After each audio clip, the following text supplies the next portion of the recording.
Welcome back to another episode of Spirit of an Athlete. I'm your host, Amanda Smith. And on this episode, I had Lauren Bryson, who is a holistic nutritionist, join me to talk about hydration and nutrition for athletes who have games during the week and need to eat properly, have workouts early in the morning, and may or may not want to eat before those workouts, and what does it look like to feed yourself over a weekend of tournaments where you've got back-to-back games or back-to-back-to-back games and you've just got to fuel your body? She drops a ton of information, including a Gatorade recipe that I will be posting in the show notes. I hope you enjoy this episode. Lauren Bryson, thank you so unbelievably much for being on Spirit of an Athlete with me. Thank you for having me. I'm so excited to be here. Yay. Okay, so you're a nutritionist, specifically for kids. What is your favorite part about working with kids and nutrition? That's a great question. So I've been a nutritionist for about 5 years now, and I do a lot of work with youth. And I think the main thing is the resilience that youth and kids have and the adaptability because they're in such a growth phase, both physically, but also mentally and emotionally. So now is the time to really support them from a whole holistic perspective. So just also watching their progression when they start to implement simple tools like basic nutrition and lifestyle and hydration practices and just watching their journey. It's not only inspiring to me, but I know that they're instilling healthy habits at a young age, which is key for overall health and longevity. When it comes to instilling this, I'm going to guess the parents play a pretty big role in this. How do you help the parents understand health while teaching the kids? Yes, it's definitely a whole family. The whole family is involved. That's where I see a lot of success. So I really take an educational approach. So really educating on sports nutrition, which is just the basic understanding of how nutrients contribute to fuel the body to help it perform during exercise. And a big piece, the biggest piece, it's planning. It's planning. It's getting really clear on specific foods, recipes, snacks that work well for your athlete and really planning ahead kind of also ties into meal prepping. So just making sure to take some time, like 1 to 2 hours a week to really focus on what you're going to get at the grocery store, making a detailed shopping list, doing a pantry inventory, and then taking some time to prep. I'm all about also simplicity. People are like, we're busy. Everyone's busy, especially parents. You guys are so busy. So having a toolkit of simple, nutrient-dense meals and snacks that your athlete can eat throughout the week if you're gone at a tournament all weekend is key and step one. Yes. Okay, well, you touched on literally everything that we're going to talk about today. Shall we start with hydration or shall we start with nutrition? Let's start with hydration because it is honestly the unsung hero and it's something that we forget about. Like having a solid nutrition base is obviously key for I see you bust out everyone take a sip of water, please. Right?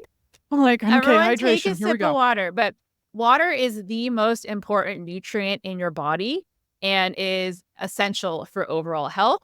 And it's really, really supportive, specifically during exercise. So proper hydration is key for an athlete's performance, for their recovery, and also for their safety, because if you get dehydrated, it can lead to a whole host of issues going down the road. So water helps deliver nutrients to our cells. It helps detoxify. It helps cushion your bones and joints. And it also helps Mm. regulate your body temperature.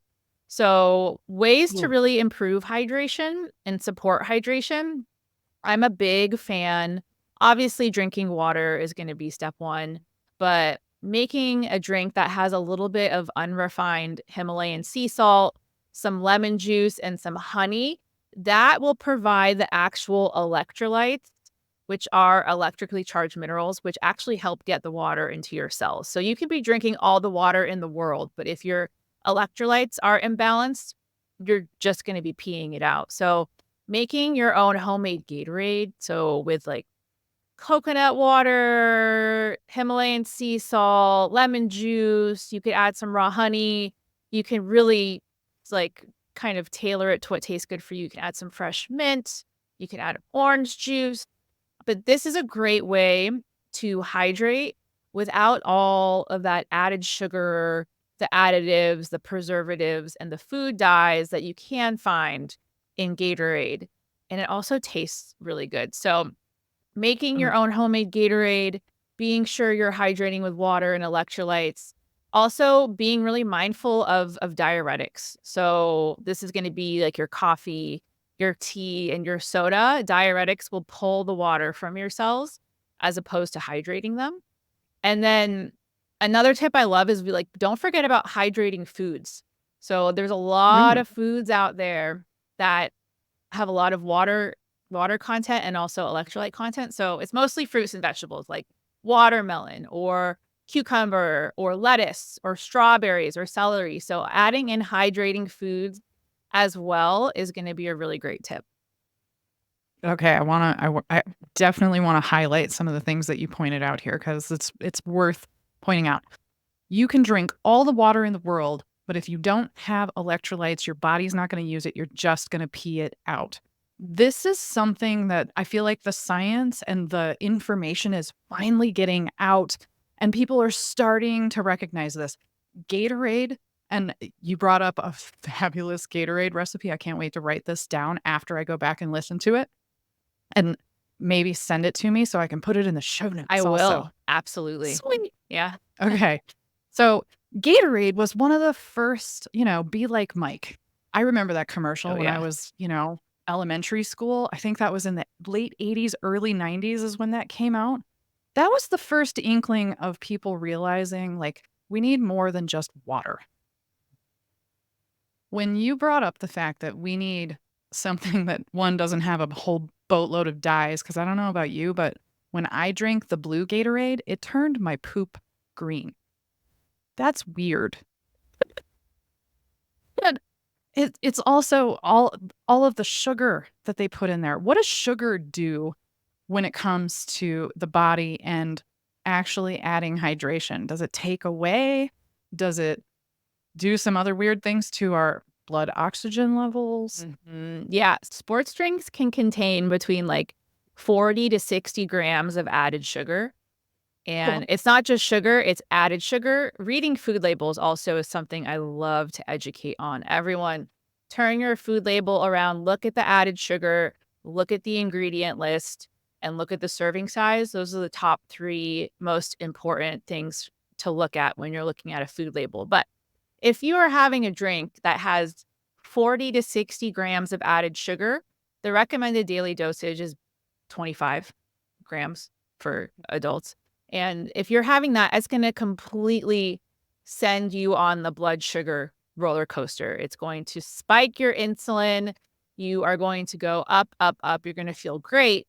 However, you're going to crash afterwards. And if you're an athlete, keeping stable blood sugar is going to be key for your performance, for longevity, also, so you feel good in your body, because if you're on the blood sugar roller coaster, it's gonna be an up, down, up, down, up, down process all day long. So, focusing on natural forms of sugar, so, like, coconut water, for example. There is added sugar in there, but it also has magnesium, potassium, sodium, those natural forms of electrolytes. Lemon, having lemon, which is vitamin C in your homemade Gatorade. So, being really mindful of added sugar content. Also the dyes, you brought up the dyes, anything with a number behind it, like blue 7, red 40. There's so much research out there right now on the negative effects of food dyes and additives, and it's just not beneficial for anyone, but it's specifically even more difficult for an adolescent or a youth to, process that because their body's not fully developed yet. Well, and I think some of the science that we're seeing behind those colors, specifically the reds and the blues, are that they're having hormone effects on athletes, especially your female athletes who are potentially going into puberty, or they finally hit puberty and now all of a sudden we're adding in these colors and their hormones just go all over the place. Yeah, yeah, they're called endocrine disruptors. So any kind of food dye, any added plastics in our food, any toxic chemicals. And you bring up a great point.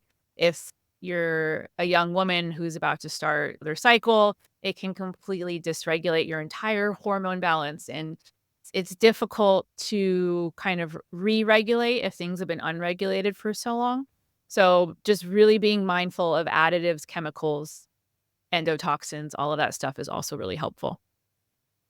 Okay, so one of the hydration hacks that I've learned for myself, and let me know what you know about this. When I wake up in the morning, I immediately drink 20 ounces of water. I put lemon in my water and it's sitting there. It's tepid water, so room temperature. I drink that first thing in the morning, and that sets the tone for me for drinking water throughout the rest of the day. It's like this natural trigger for my body to go, oh, you need more water. And I don't have to think about it. It's not like, ooh, I'm going to go play a sport, so I better drink this bottle of water now. I love that. When you wake up, your body's dehydrated because you've been on a physiological level, you've been sleeping, you haven't been consuming anything. So your body is dehydrated, step one. So having that morning ritual of before coffee or before breakfast, you down a glass of water. The lemon's going to give you the vitamin C. You can also put a little pinch of Himalayan or Celtic sea salt in there for the sodium. It's going to hydrate your body. It's also really good for your adrenal glands, which is like your stress response. It's a Okay. great way to start your day because sometimes even I struggle with getting the recommended amount of water in there. So that being the first practice you do in the morning, I think is amazing. Yay. Okay, so you brought up recommended amount of water. I mean, it's 8 cups of water. It's like they pulled that number out of their butt and was like, "Yes, that's what everyone needs." What's the right amount? It's bio individual, it comes down to the concept of bio individuality. Everybody is different. I get this question all the time. In Yeah. general, you're going to want to half your body weight, and that's the amount of ounces of water you should be drinking a day. However, like, for example, if you're an athlete, you're gonna be wanna be drinking more. So it really comes down to the individual person and just kind of really seeing what works best for your body. A good rule of thumb is if you look at your urine and it's dark, that means you're dehydrated. So drink more water. If it's clear, that means you're probably a little more hydrated in general. Isn't it too late if you're seeing that your urine is, like, uber yellow? It's That's a like, good "Oh, sign now I've though. gotta go drown Yeah. myself in water?" That's a good sign to say, "Oh, I need to be more mindful of my water content." Nice. I like that. It's really hard as an adult to accomplish clear. Yeah. Not gonna lie. Yeah. That's that's my goal every day, but that doesn't happen. Yeah. All right. I think that covers water. Are there any other tips, tricks that you wanna highlight about hydration?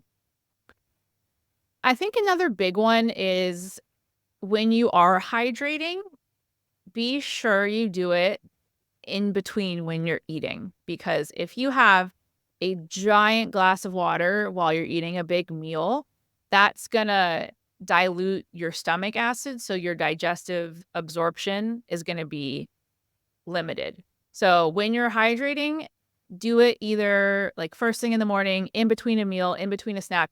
Not to say when you're eating, obviously you can drink your beverage, drink your liquid, but don't have a giant like 64 ounces of water or your drink while you're eating, just then you won't digest your food as properly. So that's just another kind of pro tip for hydration. Love. Love that pro tip.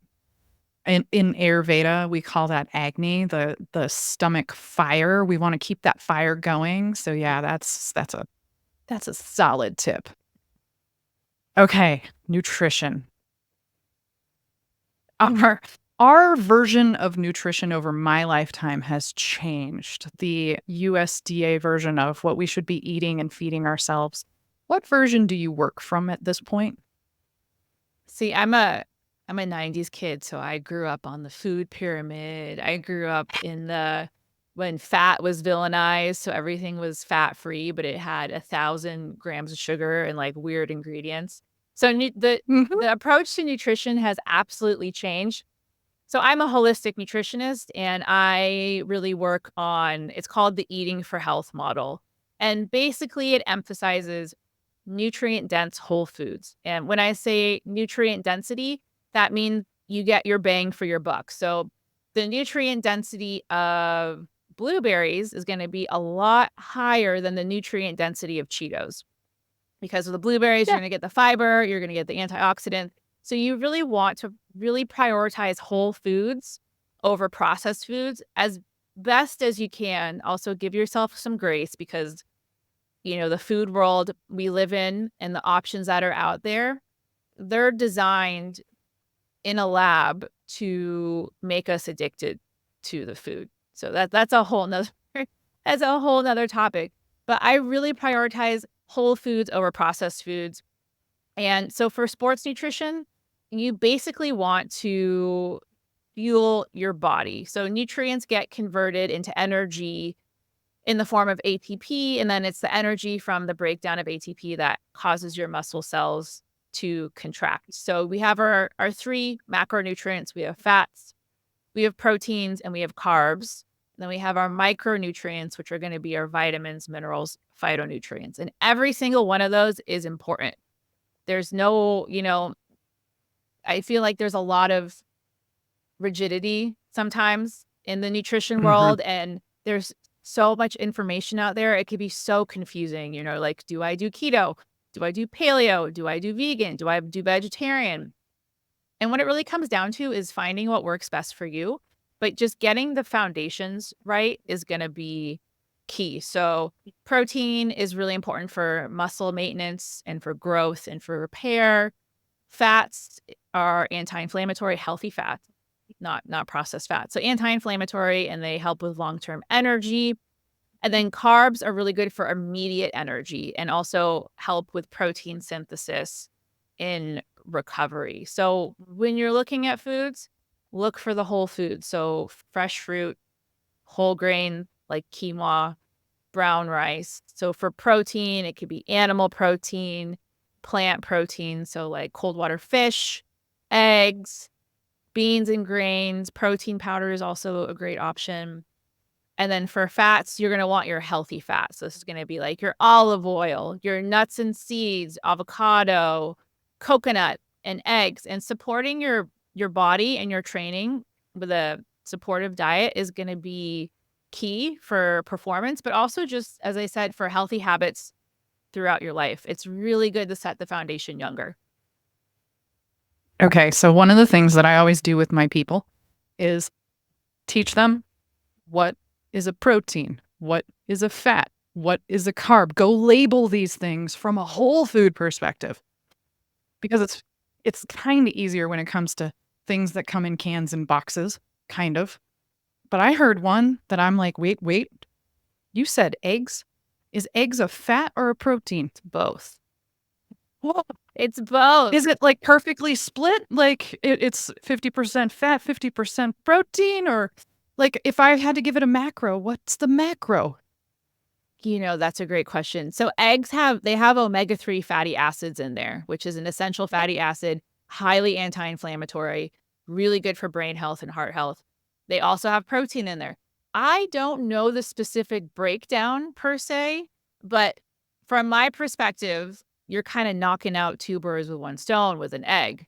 Also, they're Right? great for meal prep. They also have tons of vitamins and minerals in there. They're really, really nutrient dense. I'm a big fan of eggs.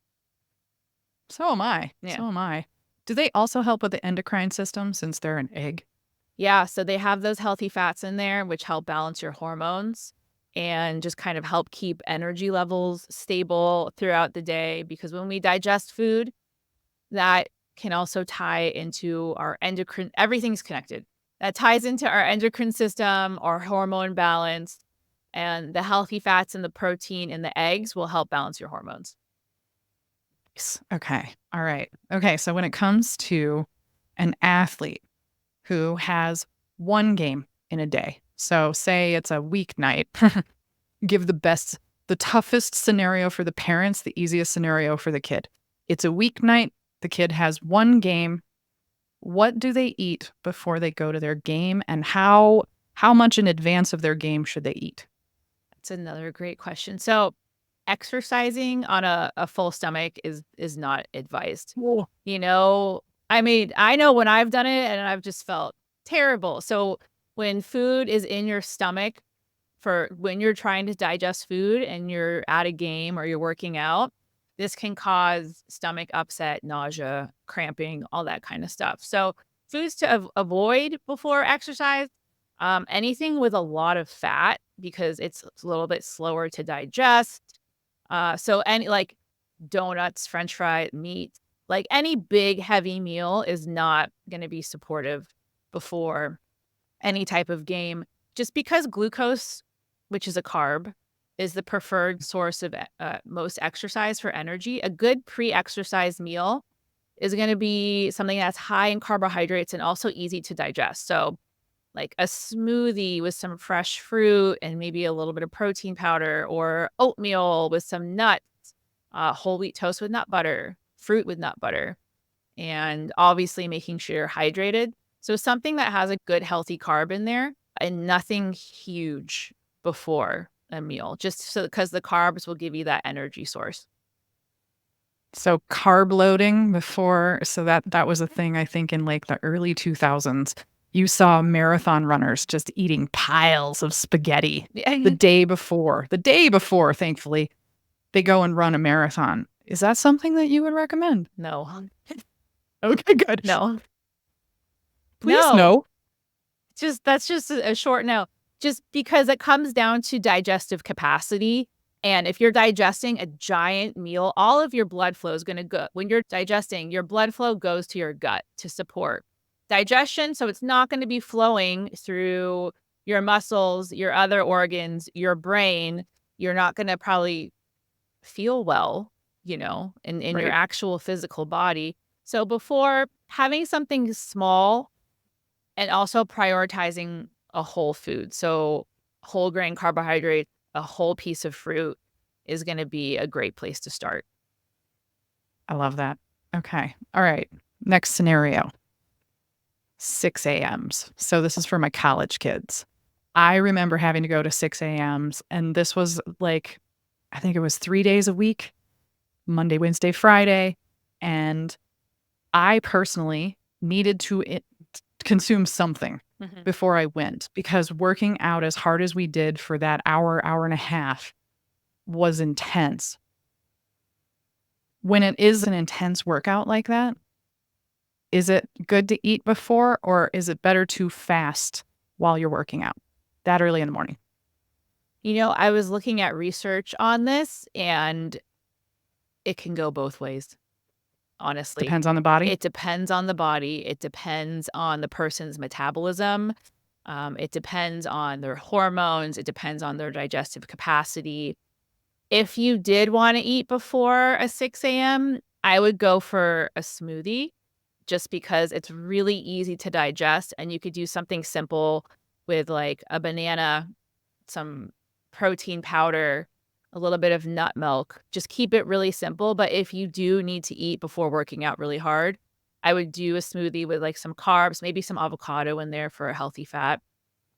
Some people prefer to eat after a Mhm. big workout, and for the recovery, combining a carbohydrate with a protein is going to speed your recovery. I was doing a little research poking around, and the optimal carb to protein ratio for recovery is going to be 4 grams of carbs for every 1 gram of protein. So when a Ooh. study actually found when athletes refueled with carbohydrates and protein, they had 100% greater muscle glycogen stores, which is Ooh. the stored version of carbohydrates, than those who only ate carbs. So a good example of if you're wanting to refuel after a lot of exercise, is going to be like, you can do like Greek yogurt with berries and honey. I'm a big fan of sweet potato. Sweet potato is an amazing complex carbohydrate. So like sweet potato with nut butter. You can meal prep some sweet potato toast and just like throw some nut butter on there. Whole wheat bread with nut butter, but being mindful to get the carb and the protein in after a workout is going to be a great way to support muscle recovery. Okay, so before a workout, because I just started doing something called the 30-30-30. What's that? And there's some science behind it. There's some bro science behind it too. But it's within 30 minutes of waking in the morning, you drink or eat 30 grams of protein without any sugar in it. And then you go for a 30-minute zone 2 walk. Mm. Is the protein the right thing to consume before I go and do a vigorous walk? In general, something I recommend for everyone is have a breakfast with protein. Doesn't matter if you're anyone, adults, children, athletes, because that really sets your day up for success because it helps balance your blood sugar. That's really kind of foundational. 30 grams of protein and then you go on a vigorous walk. I mean, how do you feel when you do it? I'm indifferent. Yeah. I'm like, it doesn't. Ultimately, I'm looking for, I want to get out into the sunlight in that amber hour because that beneficial light is so good for your body. And I'm moving my body right away. So I'm getting that exercise in. I feel like those are the things for me that matter. It's the 30 grams that I'm like, where? Try 20. I don't know. I mean, Okay. if you don't feel this is something, it's once again that concept of bio individuality. One person could thrive on 30 grams of protein and go on a walk. For me personally, I would probably just go on the walk and then do the protein. Maybe 20 grams is going to be the sweet spot. But in general, having your first meal being a clean protein.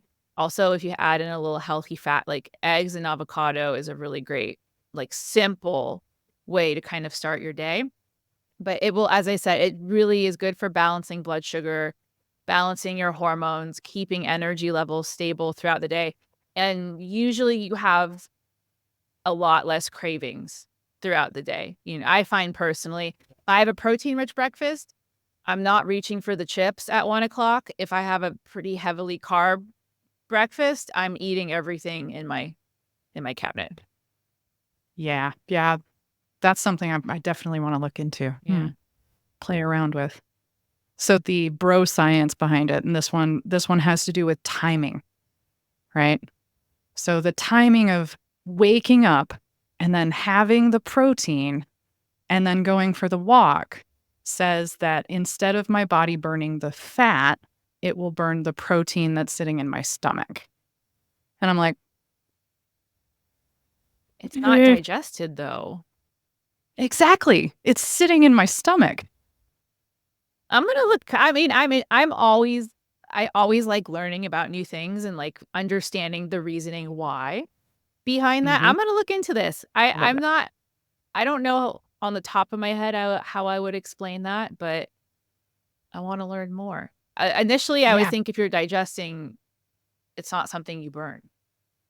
Exactly. Yeah. It's in my stomach still. Yeah, because it's not bioavailable. Yeah, when you're digesting protein, it takes a lot longer. If you had just a straight carb, it would be in your bloodstream very quickly. So, yep. But I love the point that you make about my blood sugar will be balanced throughout the rest of the day, and I'm not going to go grab for the chips. I got to pay attention to that now. Okay. All right. I'm going to give you one more scenario. And this has to do with weekends and being either a weekend warrior or you're in a tournament over the weekend. So for me, and this is what my body did by the time I was in my mid-20s, I would go to a game and I would stop digesting. I would stop, not necessarily stop digesting. I would stop eliminating for the entire weekend. I would still eat the appropriate foods that I thought were necessary. In between games, I would have snacks like chips and a sandwich. During the games, I would be consuming sunflower seeds or some sort of nuts. After the game, like Saturday night before Sunday's big games, also, Saturday night, I would have a more carbohydrate rich dinner. And then I would wake up in the morning and I would have my hard boiled eggs, or I prefer, my personal preference is over hard eggs. So might as well have been hard boiled. But that was how I fed my body. And for some reason, it stopped digesting or eliminating altogether. I keep saying digesting, and I'm thinking like maybe it stopped digesting too. What's going on for me? What's happening there? Because I know other athletes who are experiencing this. My first thought is if you're at a tournament all weekend, you are exerting a ton of energy, specifically cortisol, which is the stress hormone. So Yep. if you are also, you're like your adrenaline is up, you're playing the game, you're working as a team, people are cheering you on. So cortisol is going to be running through your body, which will help you perform as an athlete. However, when you're off the field, your sympathetic nervous system state, so that's your stress state, will still be Yep. activated, which means you're not going to be digesting your food properly. You are not going to be eliminating as efficiently. So this really ties into how hormone balance is really, really tied to digestive capacity. So, I mean, that makes sense. That makes total Does. sense for sure, because your stress hormones are running through your body. You're not digesting your food properly. It's sitting in your stomach longer. Your body's not going to be relaxed enough to support elimination. So I have a couple tips. This one I love. It's free. No one does it, myself included. Chewing your food is step 1 in digestion. So Yes, it is. when you chew your food, you release digestive enzymes in your mouth, specifically amylase, which digests carbohydrates. So it really helps break down your food for you before it reaches your stomach. And we live in such a rushed culture, like eating on the go, especially if you're an athlete. You guys are busy. Like I fully understand that, but really being mindful of chewing, taking a few deep breaths before you eat, snack, meal, anything. Taking 3 deep breaths and being mindful of chewing your food is going to really help support digestion. It's going to help support nutrient absorption, so you're absorbing your nutrients better. It can help if anyone is like bloated, anyone deals with bloating, chewing your food's a really Mhm. great first step. Okay. So chewing your food, and then also mindful eating, trying to be as present and in the moment as possible, because that will activate your parasympathetic nervous system. So that's your rest and digest state. Which is almost impossible as an athlete because it's, how much time do I have in between Yeah. games? And in college, we have less than an hour in between games. So it's like, boom, boom, let's go. Mhm. As summer softball, volleyball, basketball tournaments, man, and that's my experience. Those were game after game after game. Sometimes it was back to back, sometimes it was three.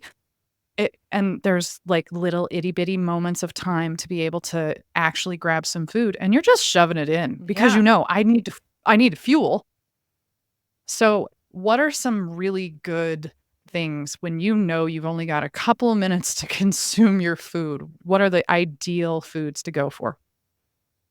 I would really focus on, if you can and have the time, meal prepping some snacks to really have on hand. So obviously, fruit with nut butter is going to be a great source of carb, protein, and fats. Chia seed pudding, if anyone has ever had chia seed pudding, that's really simple. You can throw it in a little mason jar, have it ready to go.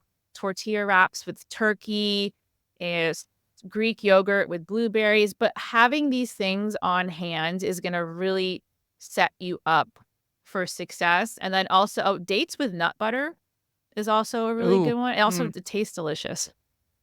It right? tastes really good, Dates are the best. but something small, so you feel good when you're in your tournament. but something that helps sustain your energy levels and something that usually is going to combine a carbohydrate with either a protein or a fat to help balance your blood sugar. Nice. I love the moms who come with like the tackle boxes full of snacks and it's perfectly organized. And by the time the kids are done grabbing all of the things, it's like a bomb hit it. But they usually are bringing things like pretzels and M&Ms. And there's our food colors and milk chocolate and spiking our sugars. And every once in a while, I'll see like tangerine oranges in there because they're little. Yeah. And it's I love that you're pointing to nut butters over and over and over again. Oh, yes, dates. They travel easily. Mm-hmm. Mama Chia is a brand of chia pudding that you can buy in squeeze pouches that are phenomenal. Perfect. That I've is never by heard of far my that. favorite version of chia. I love that. Yeah, keep it simple. Like really keep it simple. Really focus on whole foods. And then as you start to incorporate this, just notice how you feel. Like notice if you feel a difference in your physical body, if there's a difference in focus, performance, cognition, recovery. And I always really encourage everyone, as I said, is different, but you know what feels good in your body and what works and what doesn't. Yes. Yes, totally. Lauren, thank you so unbelievably much for sharing all of your knowledge. Okay. You have a podcast that I absolutely love the name. I'm digging through my notes. Go Play in the Dirt podcast. You guys go check out her podcast. It is so good. And then you also offer cooking classes virtually and in person for kids. I do. Heck yes. Yeah. So I'm a functional nutritionist and health coach. I work with people one-on-one. And then I also offer virtual and in-person classes, cooking classes for kiddos. I've taught as young as 4. I've actually taught as old as 95, which is amazing. And I take a really hands-on approach. It's fun. We focus on education. You can find all that info on my website. It's laurenemersonwellness.com. Love it. Lauren, thank you again so much for being on the podcast with me. Thanks for having me. This was a great conversation. Thanks for listening to Spirit of an Athlete podcast. If you're struggling with your own gut issues and want more direction, you can get an initial body scan from Amanda at bodywhisperhealing.com. In 20 minutes, you can find out what's wrong, get clarity, map a path forward, and get on track to get back in your game. If this episode hits the spot, please let us know by rating, reviewing, and sharing it with a friend. Subscribe now to hear more inspiring stories from other female college athletes who overcame their health issues. Want more, Amanda? Get inspired by finding more at bodywhisperhealing.com.